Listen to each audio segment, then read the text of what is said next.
que Deus deu para mim no meu coração. Eu teve um momento que eu e meu esposo, a gente lendo a palavra todo dia pela manhã, e aquela palavra na hora, eu li ela e ela já tocou no meu coração.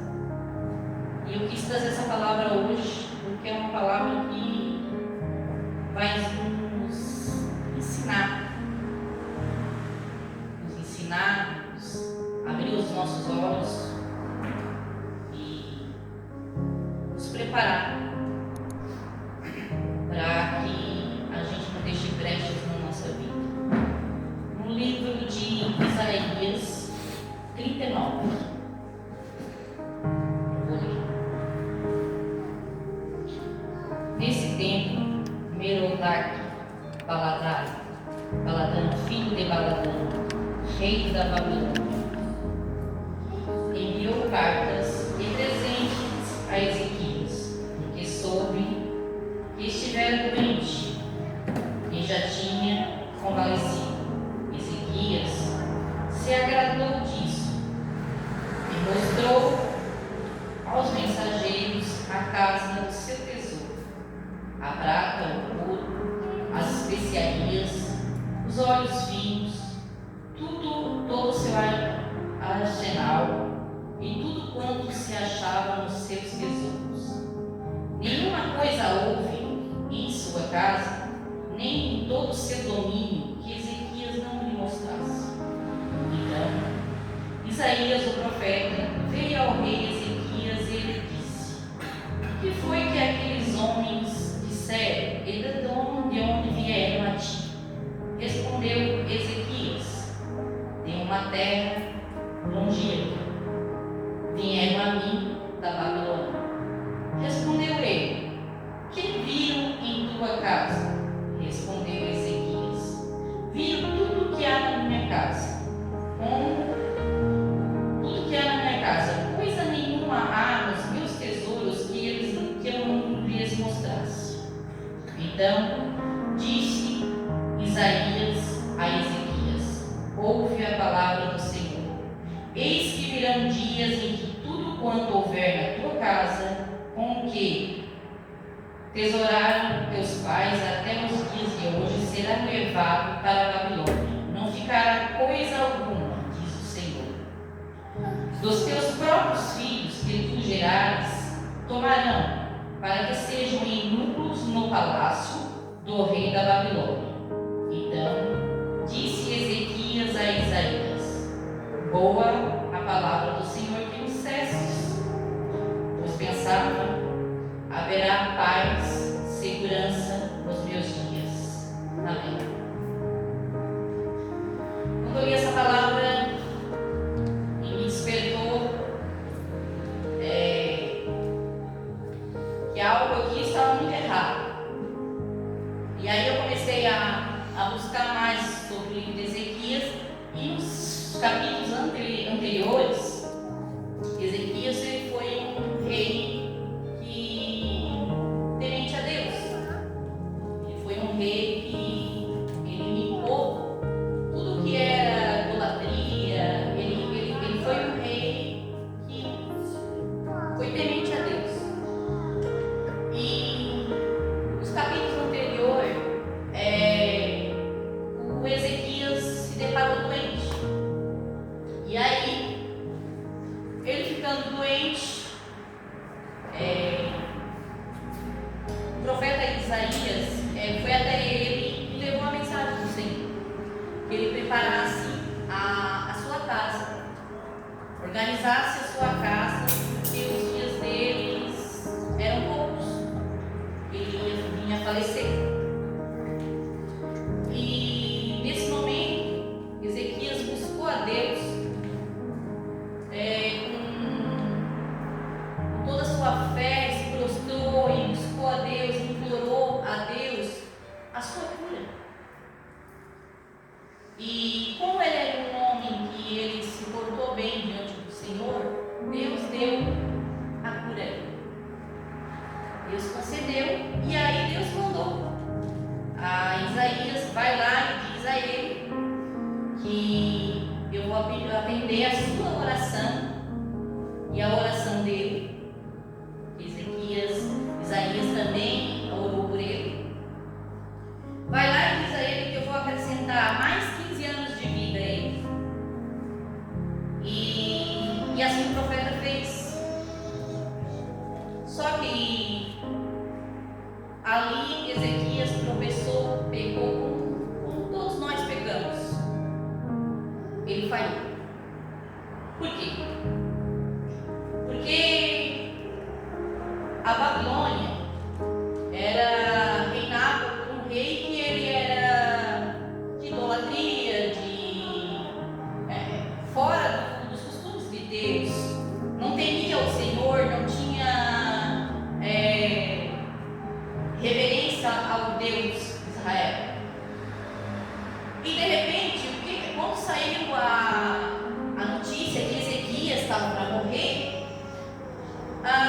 rei da Babilônia já ficou alerta, porque o que era o desejo dele? Tomar o reinado dele.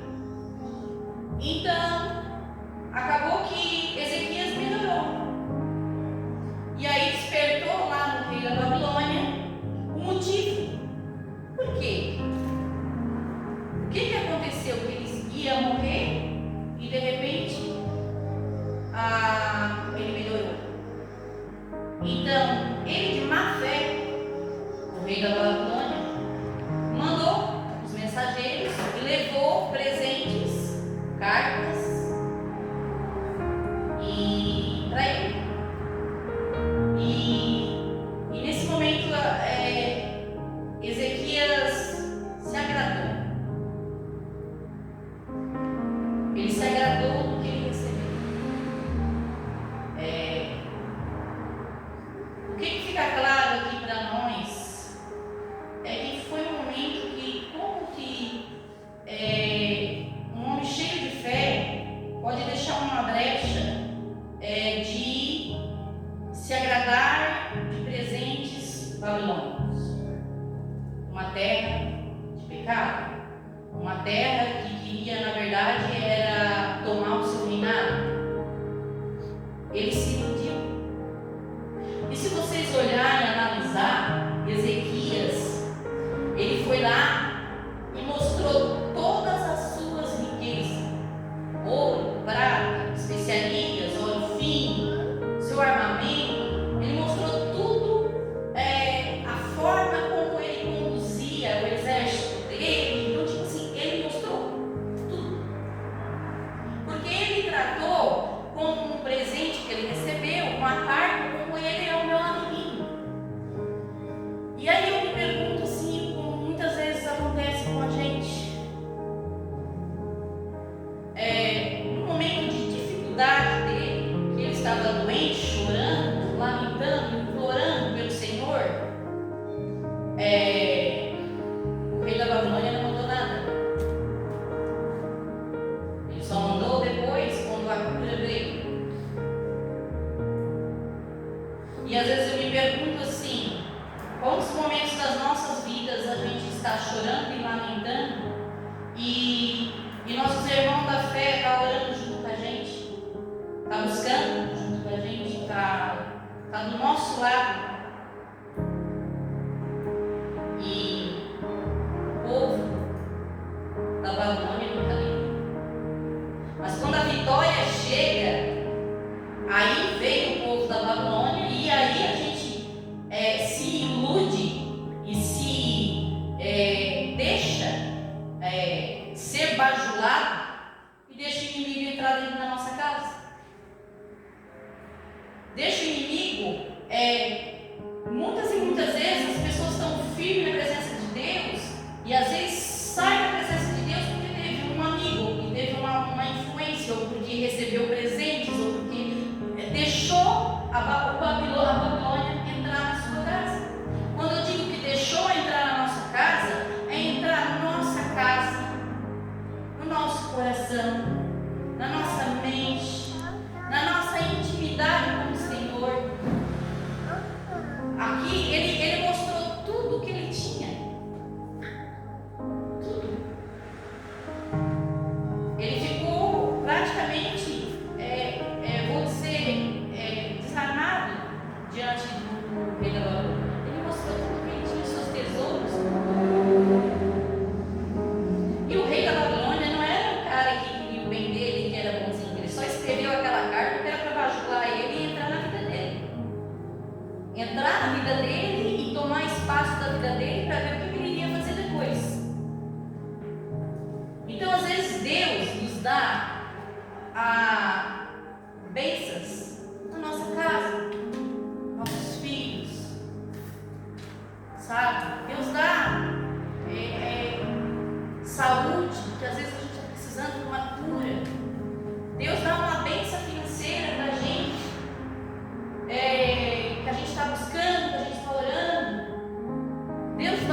a gente abriu a nossa casa para pessoas que não eram de Deus, que não, às vezes não desejavam o nosso bem, e a gente mostrou tudo para a Babilônia. Para a Babilônia e depois de fazer e destruir. Quantos casamentos destruídos, quantos lares destruídos, que às vezes a esposa ou o marido começa a elogiar, a esposa elogiar, aí vem um lado enviado pelo capeta, manda a pomba gira lá e diz: ó, vamos ver se esse homem é bom mesmo, vamos ver se esse homem é santo mesmo, vamos atentar ele, vamos atentar esse cara. Ou a esposa. São brechas que a gente deixa, que a gente fica contando coisas da nossa vida íntima para pessoas que não é para saber, pessoas que não temem a Deus, pessoas que não vai acrescentar em nada, muito pior. Elas vão sair dali e vão maquiar o que elas vão fazer para destruir a tua vida e o teu lar, e do inocente. Aqui foi o que aconteceu com ele. E assim, ó, quando a gente permite, que fica claro ali para mim no capítulo 4, ó, perguntou ele: que viram em tua casa? Respondeu Ezequias: viram tudo quanto há em minha casa, coisa nenhuma há no meu tesouro que eu não lhe mostrasse. Naquela época, os profetas, não era qualquer pessoa que chegava diante do rei para ele falar com o rei, mas os profetas, eles tinham uma liberdade de questionar o rei. Eles tinham uma liberdade, porque eles eram enviados pelo Senhor, então eles tinham uma liberdade de buscar e questionar. E ali o profeta Isaías estava questionando o rei. E se nota aqui que o rei meio que se está virado com um questionamento. Aí muitas vezes a gente para e pensa: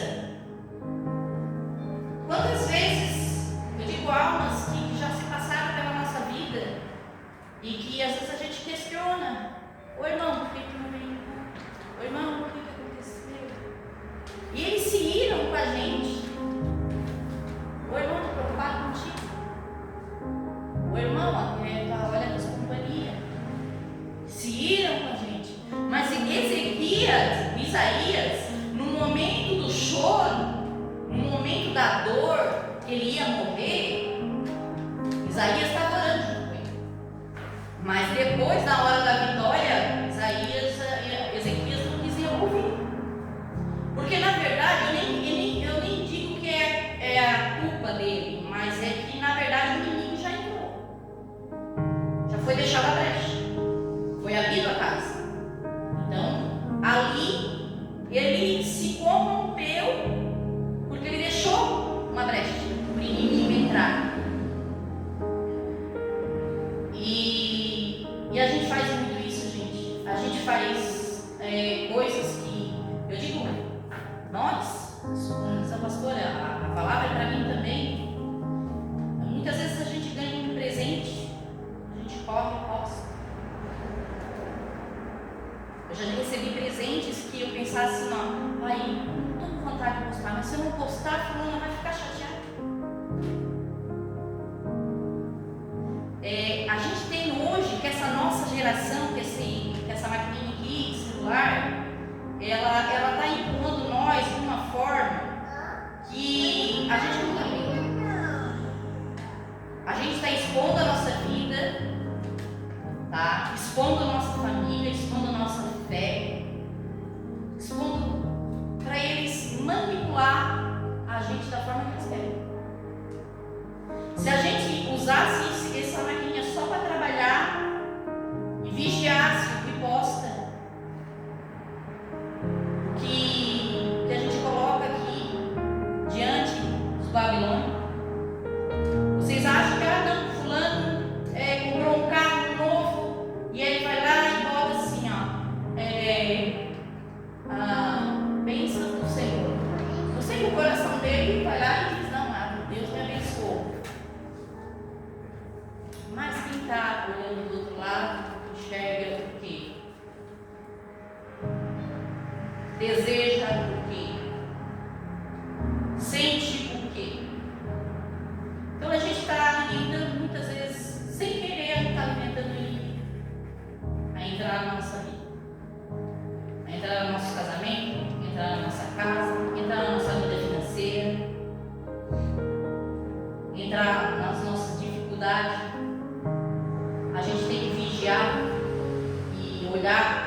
buscar sempre a pessoa certa, que é a pessoa que tem a palavra do Senhor para nos aconselhar, para nos direcionar. Esse é o povo que a gente tem que buscar.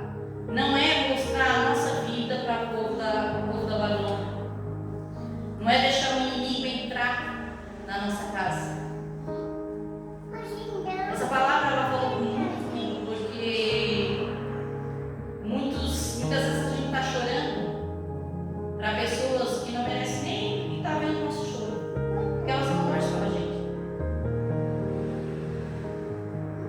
Elas não fazem, e elas não têm nem, às vezes, nem culpa, é porque elas não fazem parte do núcleo do Senhor. Elas não estão entrosadas na palavra de Deus, elas não estão buscando o mesmo que vocês estão buscando. Então por isso a gente tem que vigiar, olhar, cuidar o que nós vamos fazer, quem é que nós vamos convidar para botar dentro da nossa casa, olhar o que postamos, olhar o que falamos. A palavra de Deus diz que a gente tem que vigiar o que a gente fala.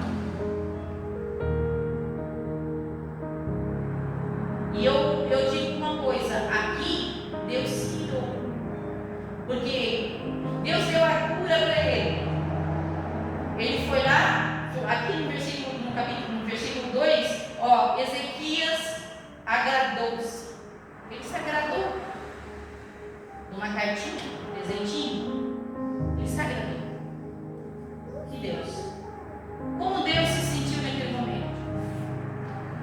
De que forma Deus se sentiu? Que Deus deu a bênção de mais 15 anos de vida para ele, que ele ficou forte.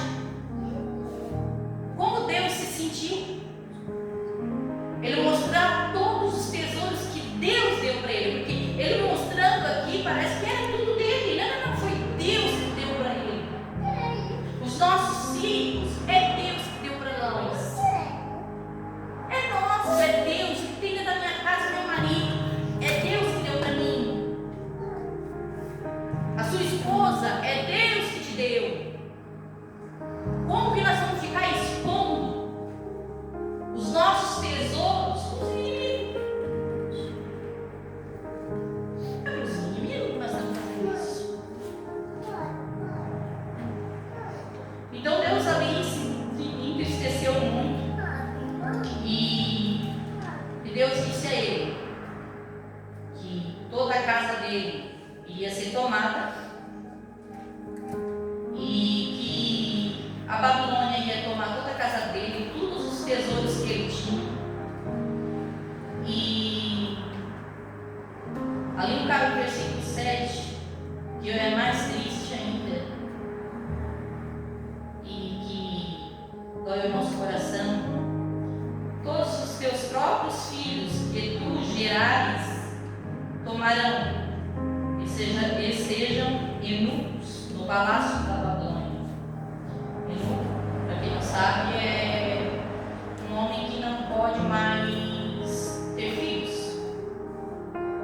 Então quer dizer, a geração dele se corrompia. Eu acho que eu quero ver os meus filhos, os netinhos, né?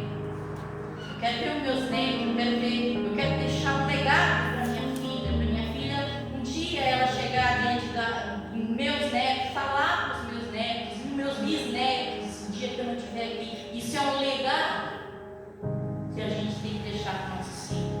E vocês olham aqui, infame, que ele estava, a forma como Ezequias estava, boa, ali no capítulo, boa a palavra do Senhor que dissestes. Ele se agradou.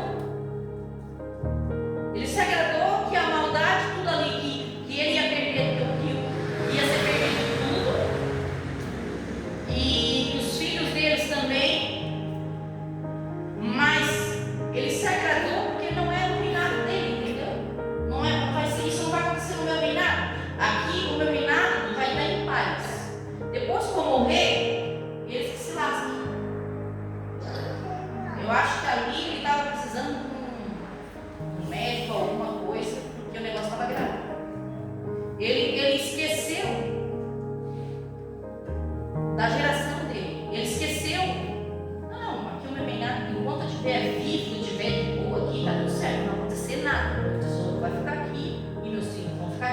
certo. Mas depois que eu morrer, aí é com eles, isso que se faz. Não é isso que nós queremos deixar para nossa Senhora. Não é isso que nós queremos deixar para nossa casa. Não é isso que nós não podemos deixar isso para a nossa geração. Se vocês olharem o que aconteceu ali no Sangão essa semana agora, hoje aconteceu outro caso aqui em Criciúma. E isso acontece várias e várias vezes, né? Que agora parece assim que está chegando cada vez mais perto de nós, essa situação. Gente, isso aí são entradas de Babilônios. São brechas que a família deixa a Babilônia entrar. Ah não, mas é muito grave. Não. Ela vai devagarzinho, ela vai entrando suave, ela vai entrando de leve. E quando tu vê, tu perdeu a tua casa, tu perdeu a tua família, perdeu toda a tua estrutura. Então assim, Ezequias deixou uma falha muito grande, porque ele não se preocupou com os filhos dos seus filhos, e a gente tem que se preocupar. A gente tem que começar a vigiar. Vigiar quem se coloca dentro da nossa casa, vigiar quem a gente abre a boca para falar da nossa vida pessoal, nossa vida íntima, vigiar as nossas finanças. Nem todos querem ver você prosperar. Vigiar, que é eu. Essa palavra falou muito forte comigo. Na hora quando eu li essa palavra de manhã, eu disse: essa palavra mexeu comigo. Essa palavra.